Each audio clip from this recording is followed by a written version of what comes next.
Welcome back, chaps, and welcome to the disorder. So when we left off, we'd painted the... Hold on while I zoom in.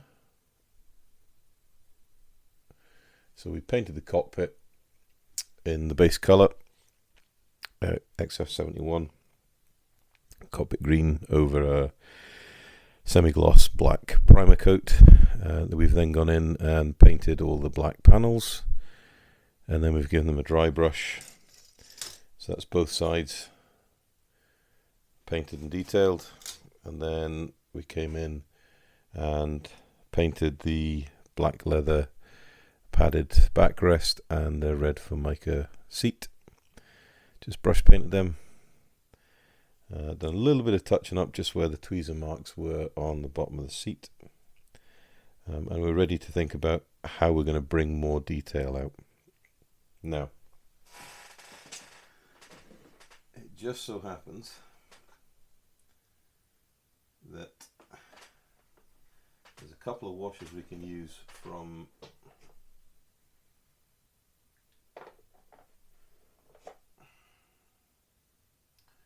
Games Workshop, if I can find the ones I'm looking for. There we go.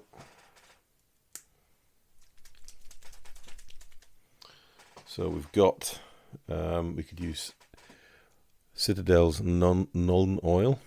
So it's kind of like a dirty, grimy grey colour, black grey colour. It's a lovely wash to use.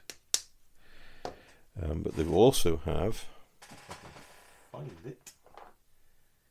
Yeah, here we go.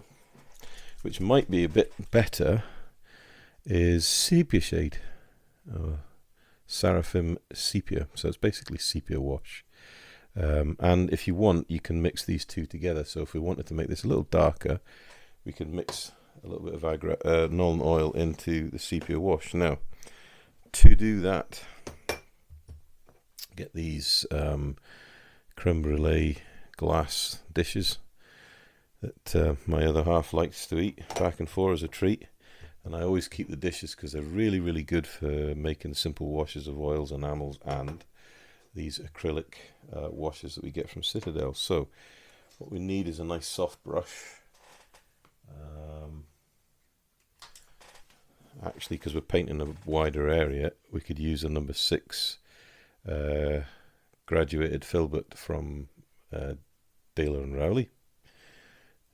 Or Rowney. So always give it a good shake.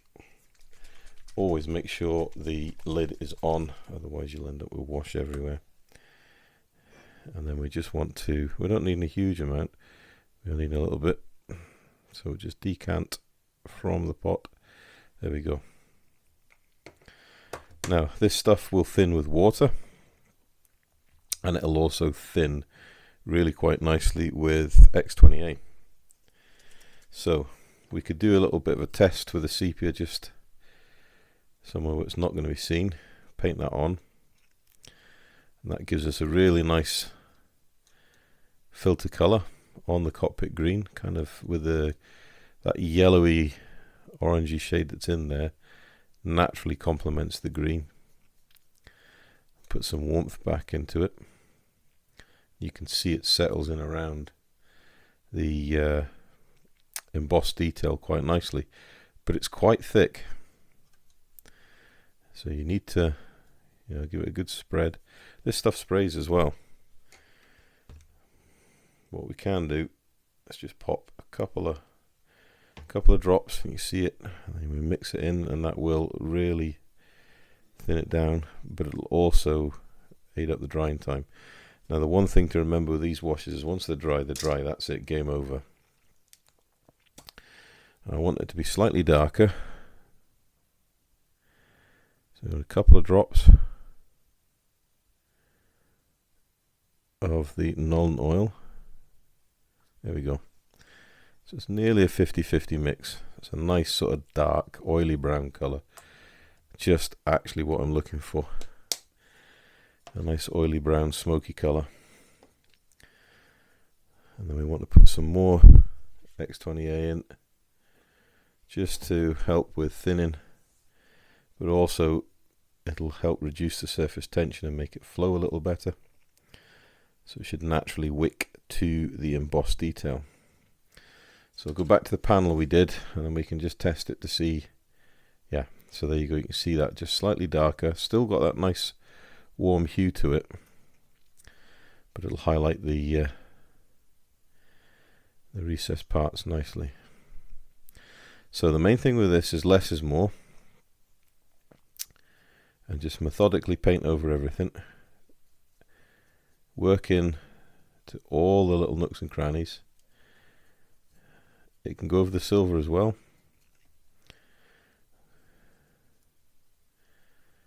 and it'll just give that sort of oily, greasy film that can build up over time.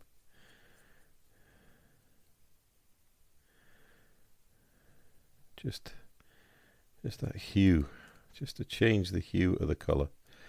Make sure you get in underneath raised details, just so you don't leave any pieces that haven't had a little bit of a wash. And then we can come in any areas we want a slightly darker wash profile, we can come in with a second thin coat, and there we go.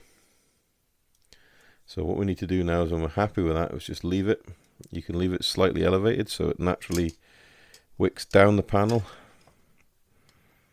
You can leave it flat, it doesn't really matter, just however you want it. And that's the thing to remember with this, it's your model, so you do it how you want it. So we do the floor, because the floor is definitely going to get dirty without a shadow of a doubt. Everything goes down the way. And for all these aircraft spent time in the air, spent most of the time sitting on the dispersal areas or in maintenance. The actual air operation time in their lifespan wasn't huge. And especially if you think of the attrition rate of these aircraft, you know, they may have only lasted 5 or 6 hours in combat, and then they were unfortunately wrecked, crashed, lost. There we go. So you can see that's already made a difference. Now you can go in and spot treat and stipple with this stuff. It does work. It's maybe not as, it will settle out more than an oil maybe, or an enamel, but you still can stipple it and you'll get that nice mottled effect. If you don't like it, you can come back in and wash it all off. And that's quite a nice sort of oily brown colour. If it's wicking and pooling in places, then just come back in and draw it away with a brush till it's at a level you're happy with. And you can see here on the silver, it's not altered it just a huge amount, it's just given it that little bit of a greasy film hue, but still looks quite silver underneath it all.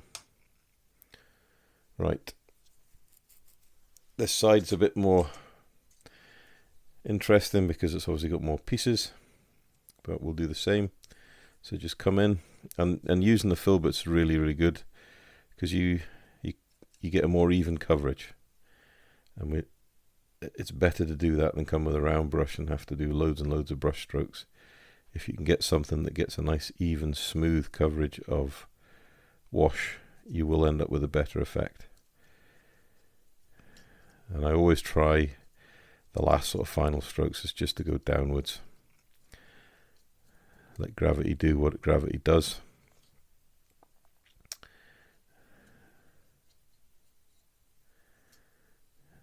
Yeah, and this wash it really does give a nice filter tone to all the parts.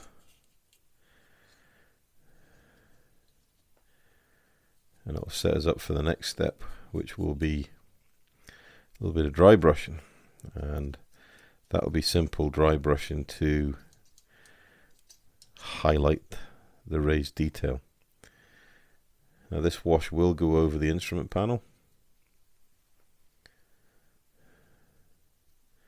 and it'll actually help a little bit to accentuate the dry brushing we've done there. go on the pedals, everywhere in the cockpit. And if you want to do a second coat, just let it all fully dry, come back in, do a second coat.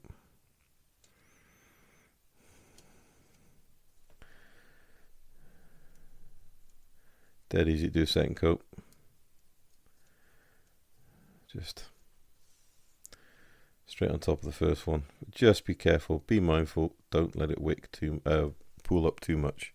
If it is pooling up a lot, just come in, wick off the brush in a piece of paper towel, and then come in and touch and flow away. Right, we've got the seat to do, and then we've also got this engine cradle to do. And it is quite a loose part until we get the engine in.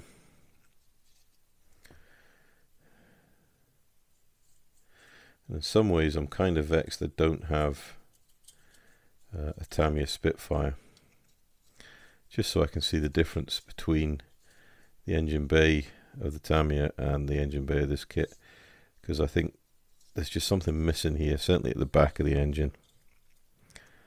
And I think obviously because the Tamiya Spitfire is considered to be the benchmark of large scale model kit for detail, it'd be interesting to see how they've done it compared to this kit, but also what's missing. Because it just looks like there's something missing. But anyway, there's that greasy oily film on the bulkhead. Actually looks really quite nice. Get the outside of it done. Painted the inside. Doesn't really matter too much because nobody's going to see this because I'm having mine closed up, but just for you guys it'd be interesting to see with a bit of weather and what the engine cradle looks like and how it compares to, well, how it looks once the engine's in it as well. I see now that there's mine come apart there, so I'm going to have to re-glue that. I'll just wait though until I get the engine ready and then we'll re-glue it all together. Right, just paint the outside here.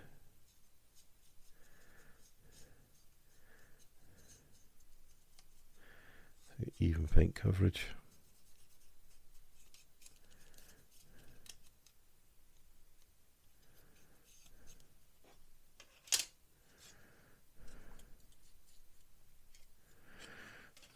And then we have the seat to do. The one bit I forgot to do is actually the pilot access door. So I'll need to be mindful of that when we come to do that, is paint it in a similar fashion. So we need to remember to back it in black, overcoat it with the XF71, and then come in with this darkened down sepia wash. So back of the pilot seat, flip it over, and this will really change the hue of that pilot seat. Should bring the red out a bit. Get it into all the nooks and crannies. Make sure you get it into all the nooks and crannies on the flare holder and underneath the seat. The armour plate down the sides.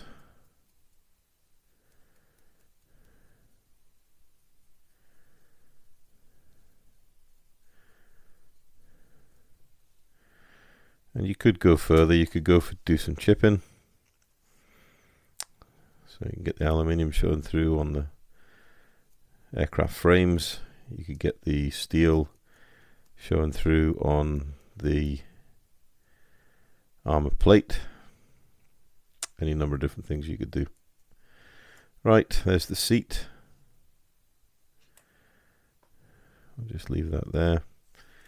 And then the last thing we can do, because this is an oily greasy colour, we may as well just do the engine whilst we're at it. And that'll help just to cement that oily look. You're not probably going to see any difference in shadows and stuff, but it will kind of change the hue of the engine and add to that realism of a used Merlin underneath.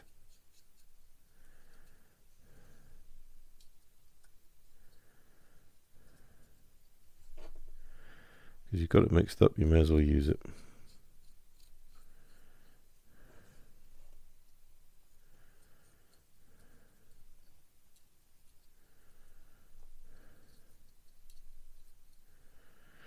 There we go, that's the engine done. And that's pretty much all of that used. So I'm going to wait for this lot to dry off. It'll take a little moment. You could use a hairdryer if you want, but I'll just let it dry naturally.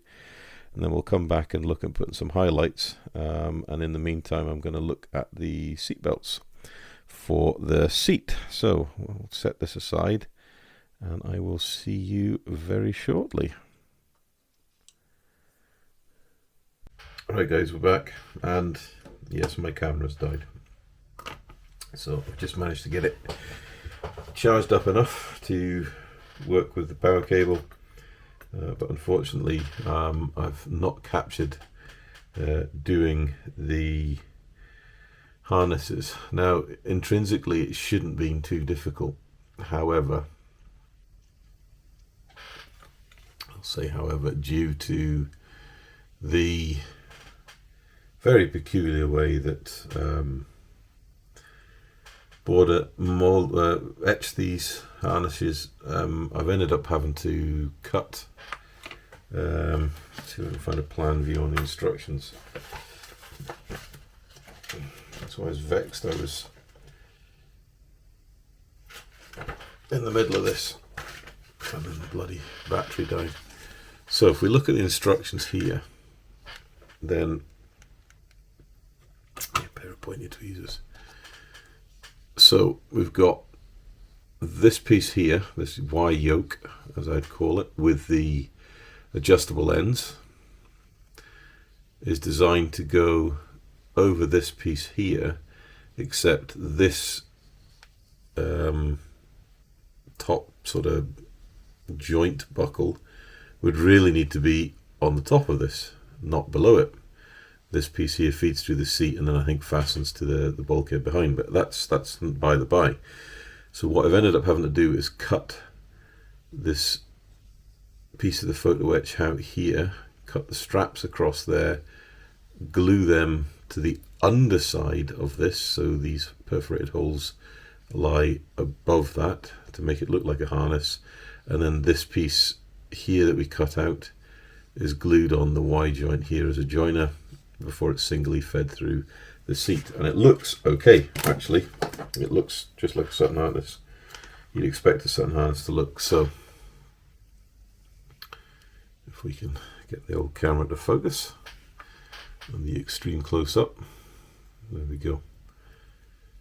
So you can see here we've got the Y yoke on the front, and then in behind, glued in behind, are these straps that came off that first piece that we cut, and then the central boss piece that we cut out. There you can see I've glued it onto that Y, the tail of the Y, to make it look like it's all been jointed and riveted together. And I think that looks reasonably good for a Sutton harness.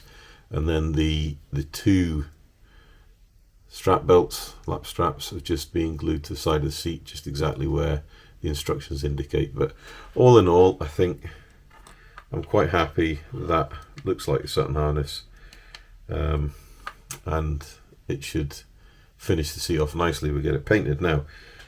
I hear you saying, what colour are you going to paint it? I'm going to turn back to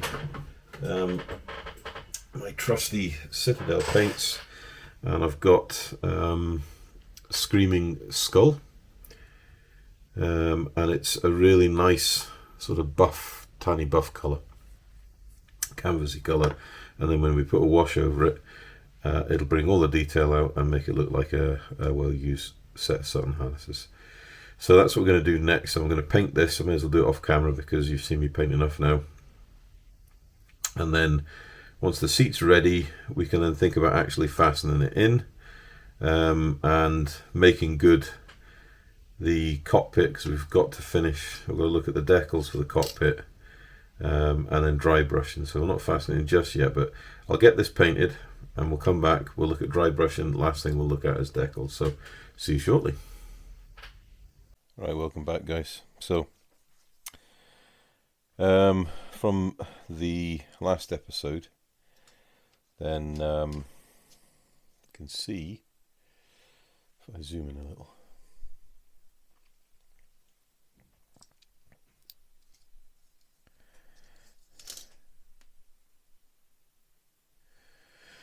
welcome back.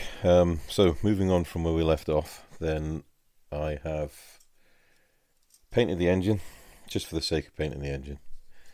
You're not going to see it because I'm going to seal this one up, but I thought I'd have a look and see just what the detail is, and it's not too bad, I suppose. I thought a bit of a metallic, like a gunmetal dry brush would bring it out a little bit, and if you took the time to detail up the stainless steel bolts and whatnot on the engine, then you're actually going to end up with a reasonably detailed engine, but I still think there's detail missing from the firewall. So I'm not convinced that it's a perfect representation of the engine, however, or should I say the engine bay. However, I'm sure there'll be some aftermarket companies, or there'll be some 3D printed parts available for it to finish that detail on the kit. I haven't actually looked at the instructions to see if I've actually put all the pieces on the firewall that need to go on the firewall, so it might actually be me at fault, and if it is, I'll certainly hold my hands up to it. No, it doesn't look like it. So more detail required, I think, will be the overall estimate for that part. But anyway, so we've got that done, and I've got the harnesses painted, weathered, grimed up a little bit, and that's just painting them with the Citadel Screaming Skull, and then making a simple mix of Nuln Oil and sepia shade, and then just weathering them up, touching in a little bit of silver for the buckles, and they're not too bad actually. I'm quite happy with them. When you fit it in to the fuselage shaft, then the strap goes over there. It does, I think, encapsulate what it's supposed to look like. Bearing in mind, I'm no expert on a Spitfire, so to me it looks okay, and if I'm happy, that's all that matters. But I think it makes the cockpit look a little bit busy, which is good. So we're happy with that. I'm going to lay that to one side for now. So the next thing we need to do is think about how we're going to liven this cockpit up a little bit more. There's plenty of detail in there. I think you can see that. But there is the risk of when we close it up,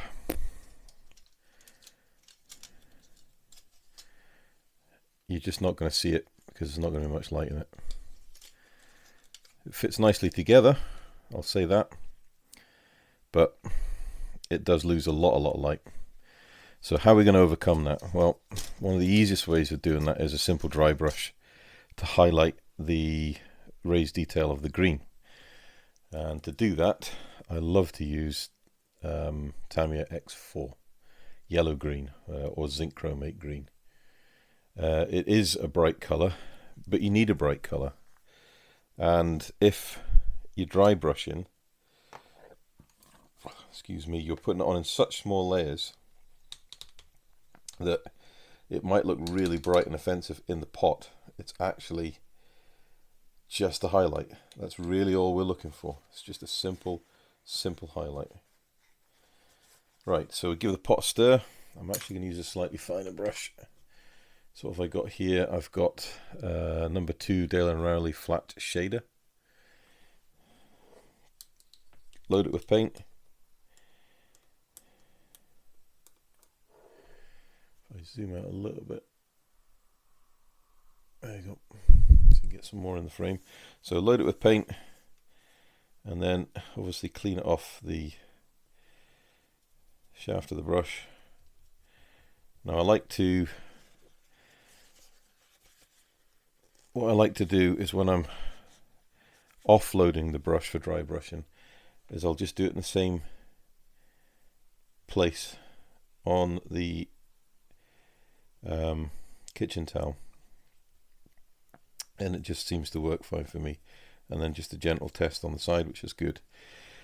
I have seen other painters, when they're dry brushing, they have actually got like a really rough, coarse palette, and they offload the brush on that until they're happy. Each to their own. This works for me, so I just stick with it. So we'll take this one first. In fact, I'll zoom in so you can get as good a view as you can. Right, so light. Don't force it, just let the brush do the work for you. If you force it, you can end up putting streaks and stuff on the center of those panels, and that's not where we want it. Where we want this, and this is why I'm doing the downward motion, is we want all the top edges of panels and sticky up bits to catch this paint and have a highlight on them, because that's really what's going to be, if you imagine a cockpit in real life, the highlights are always going to be on the upper surfaces. You can, if you want, change direction a little bit, but you want your emphasis to be on those upper surfaces and to highlight them. You can actually go over the black a little bit with this. Don't go too heavy, because it will change the hue, but a little flash of lightness on the paint does wonders. And you're starting to see the color shift coming. Now, before dipping back into the paint pot itself, you could try and pick up a bit more paint off where we rubbed the initial off on the towel, and then come back. And it is just starting, I can just start to see that color hue shift, the warmth coming back into the green after putting the wash on, and the little details starting to pick out, flash out at you. Now, dry brushing is something you need to be patient with. If you rush it, you'll ruin it. If you take your time, it'll look really good. And realistically, modeling is something we're here to do, to enjoy, so we shouldn't be rushing it. We should just be taking time.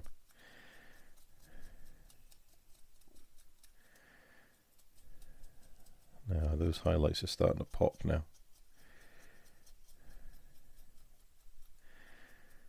And when you start to see them, really see them jump out at you, maybe time just to give it a break, take a rest, and move to a different panel. But hopefully, if I just, there, you can see the difference in the panels from this one that's not been highlighted to this one that has been highlighted. Now, this technique will work on any model. It'll work on aircraft, it'll work on ships, it'll work on armored vehicles, civilian vehicles. It'll work on anything that has raised detail. And all we're trying to do is just catch the top of the raised detail to lift the color back into the, well, bring the color, should I say, back into the part. So here we go. Now we can look here at this engine member here. If we just gentle brush it over, straight away you can start to see the raised detail lifting in color. The sort of saturation's coming back into it. It's a nice warm, vibrant cockpit green. The very edges of it are really starting to jump out at us. We'll move to the cockpit now. For these areas here, you can do a side to side motion just to help lift it a little bit more. But we're going to go and drag it down the fuselage half. Being careful to be nice and light, because you don't want to go in here ham-fisted and start breaking parts off and having to fix them. I think you can start to see certainly these riveted ribs here really starting to pop out, and that's what we really want.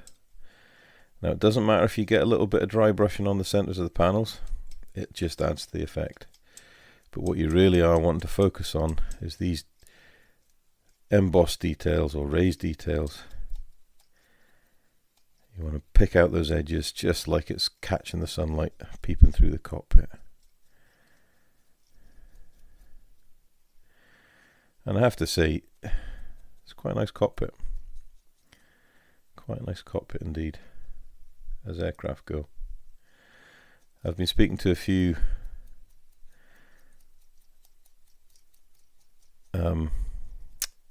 comments that have come onto the videos since we've gone up, highlighting some areas where there are possible inaccuracies and errors in the kit. And the general feeling is it's a good kit, just silly errors by Border, which I actually concur with. You know, people are mentioning the colours of the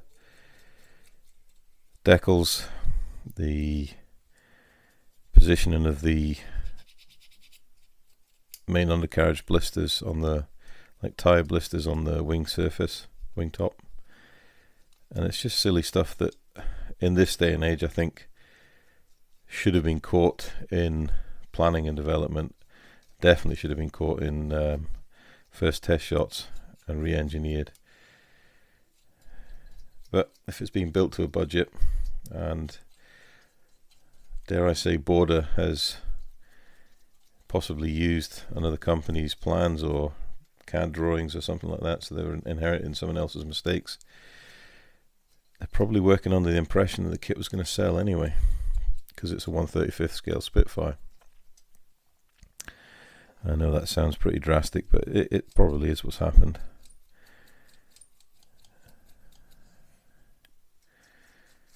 So you either live with the details, or you correct the details, or you find somewhere hiding the details. But I think Border are quite happy just to make the money off the kit.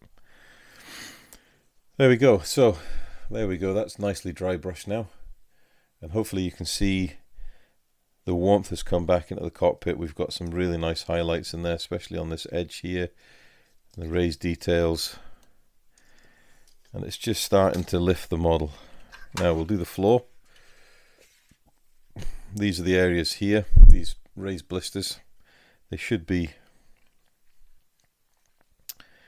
in line with the gun blisters, but they're off at a slight cant, so that's a mistake.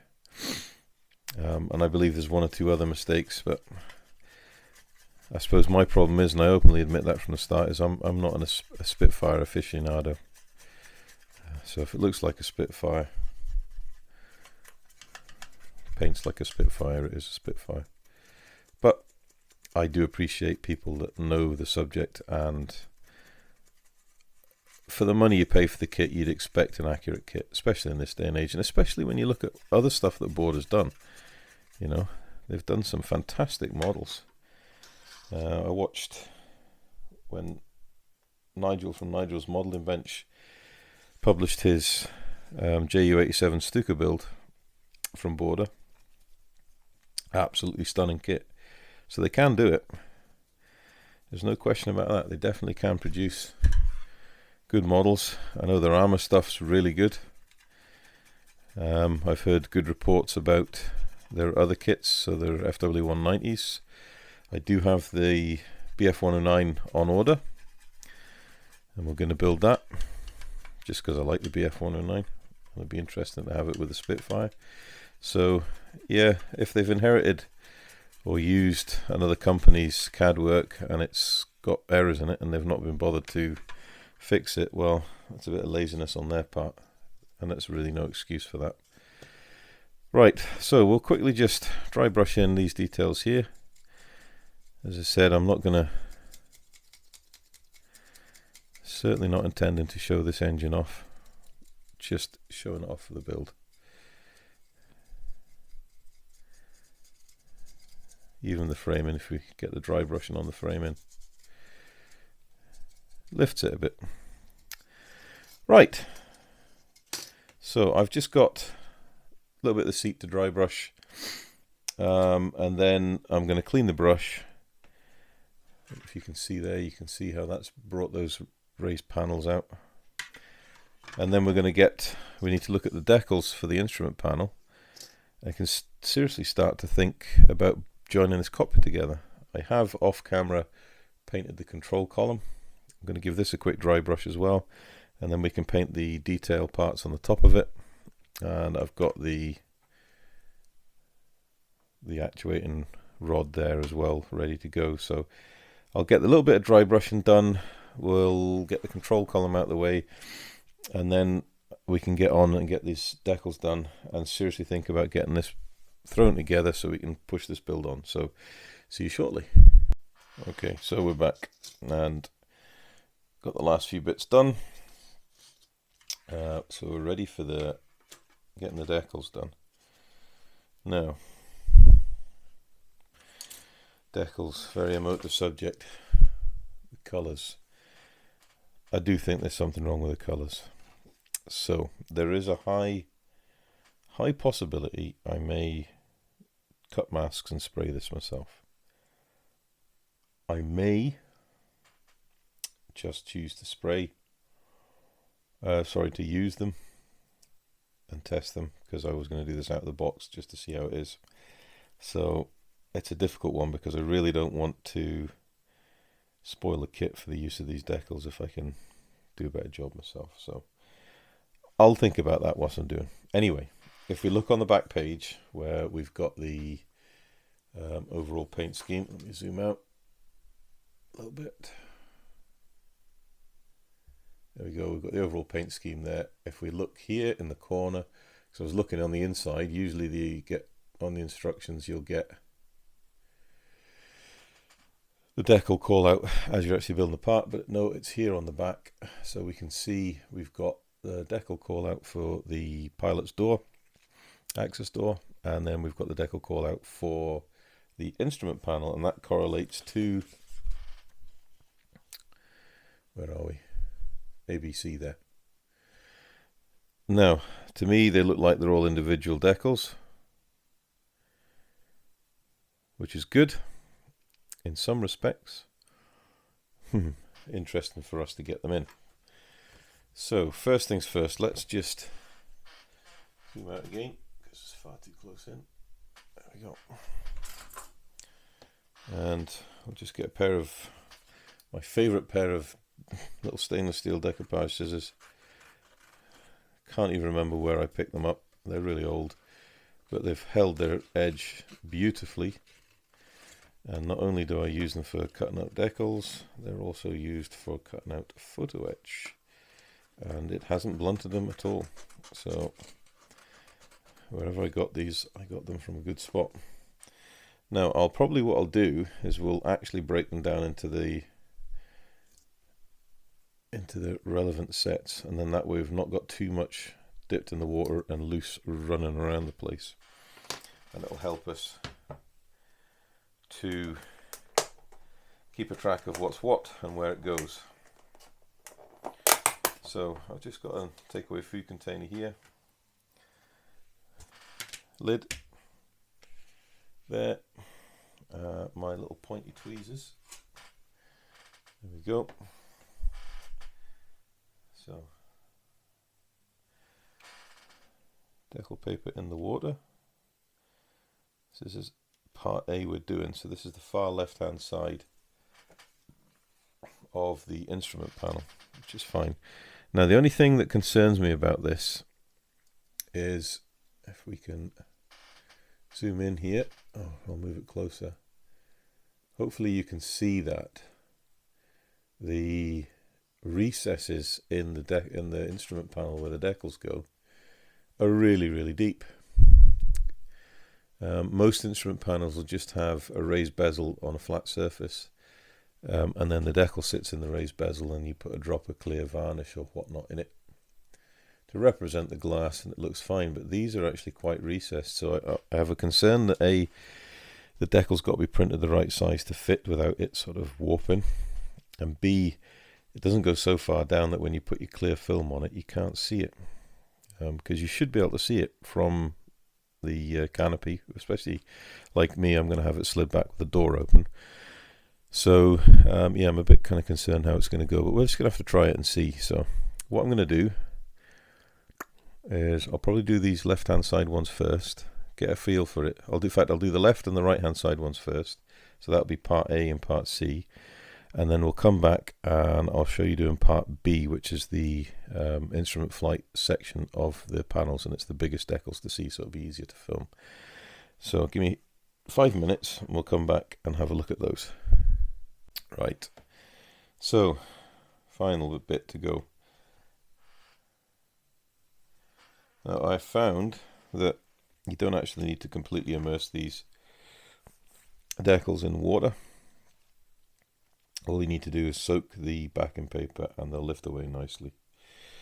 I'm using Mr. Hobby Mr. Mark's Softer and Mr. Mark's Setter as my decal setting solutions. I found they work quite well. You could use others. I do have Microsol and Microset, but I just decided to use these today. So,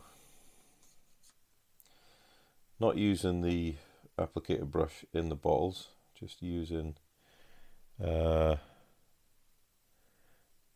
actually an Italeri brush.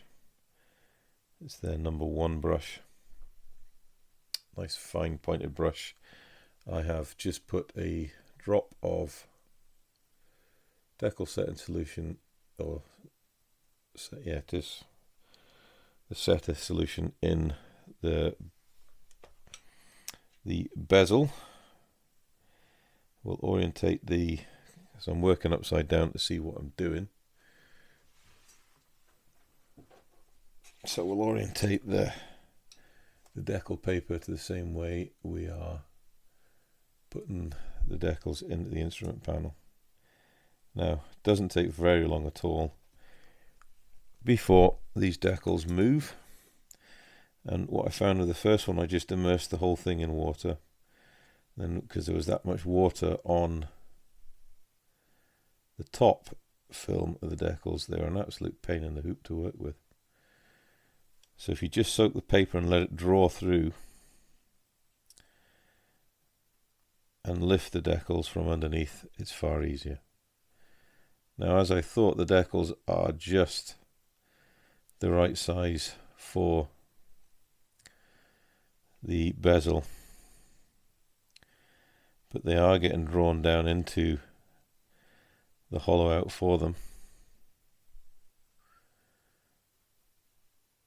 which means we need to let them set up, and once they're set up we'll have to put a drop of clear glue, or I've seen folk using clear UV set acrylic nail polish, which I thought was a really good idea. Gave a beautiful gloss finish. Or you could just simply use something like Tamiya gloss varnish, clear acrylic gloss, if I can say it properly. That tends to work quite nicely as well, but they actually lift off the decal paper really lovely. There's the artificial horizon going in. And they do set down quite nicely on the instrument panel. And it has livened up somewhat. But you do need A, some good eyesight, and B, a good pair of tweezers.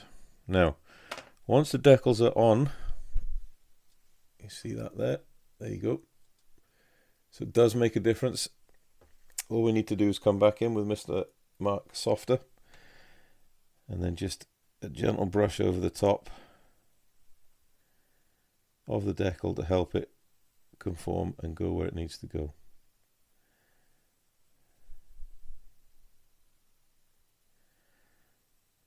And that's it.